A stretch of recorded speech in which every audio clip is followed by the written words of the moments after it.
3 jours durant, Libreville a été la plaque tournante de la proscription du travail domestique des enfants en terre gabonaise, avec entre autres des points axés sur la spécificité du travail domestique au Gabon, le profil des enfants domestiques, le dispositif légal réglementaire de lutte contre le travail domestique et les conditions de travail domestique sur ce territoire. Le Gabon a ratifié les 2 normes internationales en matière de travail des enfants.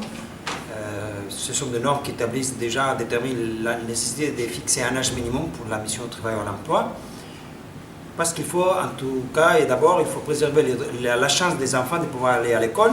Des chiffres pas toujours évidents, mais au regard de la situation et des informations recueillies, 36,6% d'enfants sont victimes de traite et 90% sont des filles dont la tranche d'âge se situe entre 8 et 18 ans. On n'a pas de chiffres clairs. Un des mécanismes ou une des pistes d'action, ce serait en premier lieu de faire un état des lieux sur la réalité, en termes quantitatifs, savoir de combien d'enfants parle-t-on, ainsi que qualitatif, savoir dans quelles conditions de travail se trouvent les enfants travailleurs.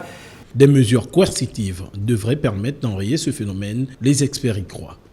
On a travaillé main dans la main avec les autorités gabonaises des différents ministères en vue de faire face à la réalité du travail des enfants dans les pays, comme je vous ai dit en particulier dans le travail domestique, et aussi en vue d'explorer les pistes, les voies qui nous permettraient des actions pour assurer une meilleure protection de jeunes travailleurs domestiques en âge légal de travailler. Cet atelier avait pour but de voir les situations dans lesquelles exercent les enfants dans le travail domestique afin de les éliminer, si ceux-ci ne sont pas en âge d'exercer une quelconque activité. Par ailleurs, il consistait à mettre en place des mécanismes pour permettre aux jeunes de 16 ans d'exercer en toute légitimité.